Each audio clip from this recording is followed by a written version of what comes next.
Today I'm going to teach you guys how to make your slime more stretchier.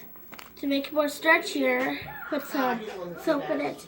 If it's too sticky, put some eye contact solution in it. And then let's get to the video. Oh, this is gonna be hours. So get your favorite slime. Get any kind of slime. I got mine. And I'm just going to lay it on the table. Put some soap in it. And then this is how I'm going to mix it. So you don't need soap on your hands.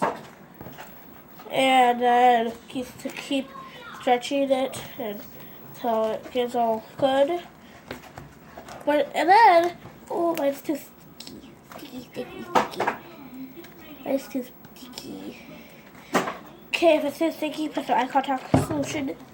And then just mix it in with your soap.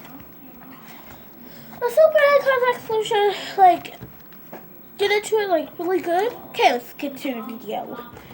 Okay, mine's all done. Look how stretchy it is. Whoa.